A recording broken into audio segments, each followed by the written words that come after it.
Bahujan Samaj party के सांसद मलूक नागर और कुंवर दानिश अली इन्होंने एक बड़ी मांग की है और वो मांग ऐसी है कि हाल ही में जो 15 मार्च माननीय कांचीराम साहब की जयंती गई है और समस्त बहुजन समाज और बहुजन समाज पार्टी को मानने वाले बहुजन समाज पार्टी के कार्यकर्ता पदाधिकारी तमाम लोगों ने उन्हें अभिवादन भी किया। तो ऐसे में संसद के अंदर लोकसभा में कुंवर दानिश अली और मलूक नागर इन्होंने बड़ी मांग करते हुए यह कहा है कि मान्यवर कांचीराम साहब यह दलितों, शोषितों, वंचितों और संपूर्ण बहुजन समाज के नेता रहे। अब उन्हें बहुजन समाज पार्टी के राष्ट्रीय अध्यक्ष भी रहे और संस्थापक रहे, उन्हें भारत रत्न की उपाधि से नवाजा जाए, ऐसी मांग उन्होंने की है। उनका कहना है कि मान्यवर कांचीराम साहब किसी एक समाज के नेता नहीं थे, उन्होंने बहुजन समाज को निर्माण करने के लिए काम किया। अलग अलग लोगों में अलग अलग जातियों को जोड़ने का उन्होंने काम किया और इसीलिए भारत के अंदर जो जाति प्रधान देश है, जातियों से भरा हुआ देश है, ऐसे देश के अंदर बहुजन समाज निर्माण करना या भाईचारा निर्माण करना यह काम बड़ा ही महत्वपूर्ण है और जातियों को खत्म करने का, जातियों को जोड़ने का एक पुण्य का काम उन्होंने किया है। और ऐसे में माननीय कांचीराम साहब को भारत सरकार ने भारत रत्न इस उपाधि से नवाजा जाना है। कांचीराम जी का जन्मदिन था, जिन्होंने दलितों के लिए, पिछड़ों के लिए, शोषितों के लिए, वंचितों के लिए अपनी पूरी जिंदगी लगा दी, तो उनको भारत रत्न की मैं मांग करता हूँ। लेकिन उसके बावजूद, क्योंकि मैं एक महत्वपूर्ण मुद्दा यहाँ उठाना चाहता था, मान्यवर कांशीराम जी की जयंती थी कल, 88 जयंती थी। उन्होंने इस समाज को, बहुजन समाज को इकट्ठा करके जागरूक करने का काम किया और हमारी ये मांग है कि उनको भारत रत्न दिया जाना चाहिए। तो मैं कल भी ये बात उठाना चाहता था। मैं विषय पर आना चाहता हूं। मुझे उम्मीद है कि सरकार इसको ध्यान में लेगी और मान्यवर कांशीराम जी को भारत रत्न से अवार्ड करेगी। मैं बता दूं कि जब इतिहास के अंदर आप देखा जाए तो मान्यवर कांचीराम साहब के पहले डॉक्टर बाबा साहब को भारत रत्न की उपाधि से नवाजा गया, लेकिन वो कब नवाजा गया? बाबा साहब अम्बेडकर, इनका देहांत जो है वो होता है 1956 में और उन्हें 1990 के आसपास भारत रत्न मिलता है। तो ऐसे में, और ये क्यों मिलता है? तो ये भी बहुजन समाज पार्टी की वजह से मिलता है। बहुजन समाज पार्टी के संस्थापक अध्यक्ष मान्यवर कांचीराम साहब वीपी सिंह सरकार को जब समर्थन देते हैं तो तब वो एक जो शर्त रखते हैं, उन शर्तों में यह भी एक शर्त होती है कि डॉक्टर बाबा साहब अम्बेडकर इन्हें भारत रत्न की उपाधि से नवाजा जाए। क्योंकि वीपी सिंह के पहले इस देश के अंदर सबसे ज्यादा जो सरकारें बनी वो कांग्रेस की सरकार बनी और कांग्रेस ने कई राज्यों में भी राज किया है और देश केंद्र के अंदर भी कई सालों तक राज किया है। और जब कांग्रेस ने राज किया, लेकिन कांग्रेस ने बाबा साहब अम्बेडकर ने भारत रत्न की उपाधि से नहीं नवाजा। जब बहुजन समाज पार्टी अपने मजबूत हो जाती है और अपने पैरों पर खड़ी हो जाती है और जब समर्थन देने की बात आती है, तब जाकर बहुजन समाज पार्टी की वजह से वीपी सिंह को डॉक्टर बाबा साहब अम्बेडकर इन्हें भारत रत्न की उपाधि से नवाजा जाता है। इस देश के अंदर बीजेपी की सरकार है।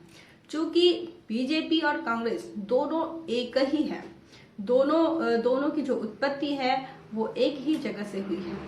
कांग्रेस की उत्पत्ति हुई, कांग्रेस की उत्पत्ति से वहां से आरएसएस का जन्म हुआ और आरएसएस की उत्पत्ति के बाद आरएसएस ने जनसंघ बनाया और जनसंघ से फिर बीजेपी बनी है। तो ये जो जिन संगठनों की मैं बात कर रही हूँ, ये तमाम संगठनों की एक ही आइडियोलॉजी है। तमाम संगठन जो है वो दलित विरोधी मानसिकता को रखते हैं, एक संकुचित मानसिकता को अपने दर्शाते हैं। इस देश के अंदर मनुवादी, वर्णवादी व्यवस्था को मानने वाले लोग हैं। अगर आप कांग्रेस का आकलन करते हैं और जिसके एक नेता महात्मा गांधी इन्हें माना जाता है, तो उनके भी विचार अगर आप समझते हैं तो उनका भी यह कहना है कि वो वर्णाश्रम को मानते हैं, वर्ण धर्म को मानते हैं, वर्ण व्यवस्था को मानते हैं और वो वर्ण व्यवस्था को किसी भी प्रकार से धक्का नहीं लगने देंगे। ऐसी बात महात्मा गांधी कहते हैं, इसका मतलब कि कांग्रेस के लीडर कहते हैं। कांग्रेस को बड़ा सेक्युलर समझते हैं इस देश के बहुजन समाज के लोगों को लगता है कि वो कांग्रेस जो है बड़ी सेक्युलर है। लेकिन जब हम उनके स्टेटमेंट देखते हैं महात्मा गांधी इनके कि वो वर्णाधर्म को मानते हैं, वर्ण व्यवस्था को मानते हैं, तब आप सवाल करिए कि कांग्रेस किस प्रकार से सेक्युलर हो सकती है। अगर आप पंडित जवाहरलाल नेहरू इन्हें देखते हैं तो वो अपने अंतिम सांस चलते समय वो मृत्युंजय यज्ञ करते हैं बंद कमरे में, तो वो किस प्रकार से वो सेक्युलर हो सकते हैं।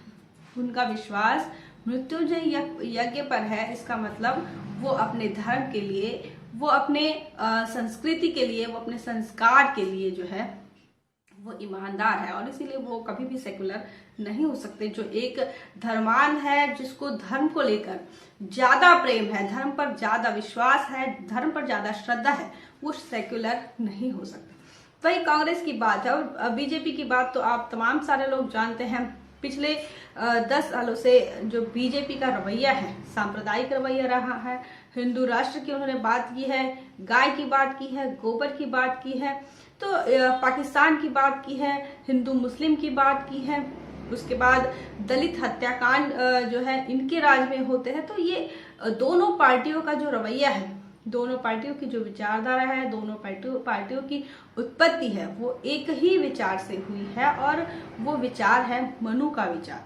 और इसीलिए ये कभी भी आपके महापुरुषों को, आपके महामानवों को मान सम्मान नहीं देंगे। और इसीलिए बहुजन समाज पार्टी जब बनी तो माननीय कांशीराम साहब यह बात समझ चुके थे कि कांग्रेस को कई बार कहा गया, कांग्रेस सरकार को कई बार कहा गया कि बाबा साहब अम्बेडकर जिन्होंने इस देश का संविधान लिखा है, अमेरिका के लोग कहते हैं कि अगर बाबा साहब अम्बेडकर के जैसे व्यक्तिमत्व हमारे देश में आते तो हम सूरज को नाम बाबा साहब अम्बेडकर का दे देते। तो इस प्रकार मान सम्मान की बात दूसरे देशों के लोग कहते हैं।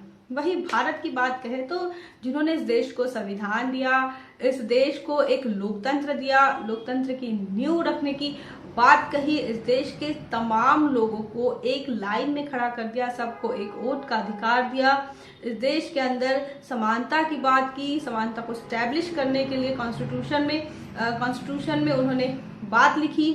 उसके बाद इस देश के अंदर आजादी कैसे स्थापित हो, इस देश के अंदर गुलामी कैसे खत्म हो, इस देश के अंदर भाईचारा कैसे पनपे, न्याय की व्यवस्था क्या होगी, ये तमाम चीजें बाबा साहब ने इस देश को दी।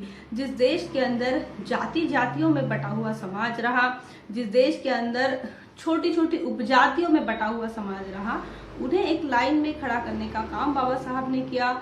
और इस देश के अंदर एक नए तंत्र का निर्माण उन्होंने किया। तो ऐसे महापुरुष को उनका सम्मान करने के लिए या फिर उन्हें भारत रत्न से नवाजने के लिए कांग्रेस को कई साल लग गए। यहाँ तक कि ये कहे कि कांग्रेस इस बात के लिए कभी राजी नहीं थी। वही भारतीय जनता पार्टी का भी जो रवैया है वो इसी प्रकार का है।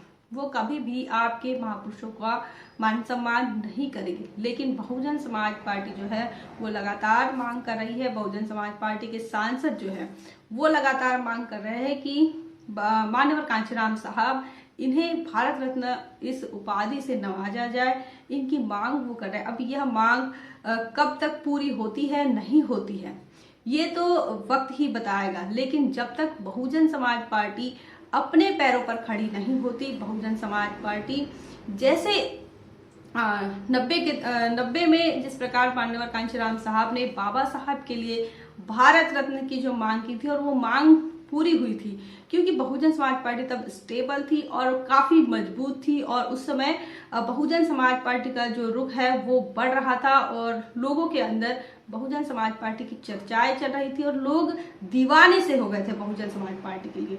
तो वही दौर जब तक लौटकर नहीं आएगा तब तक आपके महापुरुषों का सम्मान नहीं होगा।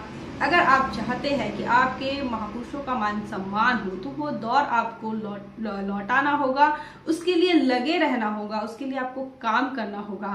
तो इस प्रकार बहुजन समाज पार्टी अब माननीय कांशीराम साहब के मान सम्मान के लिए संसद के अंदर बात उठा रही है।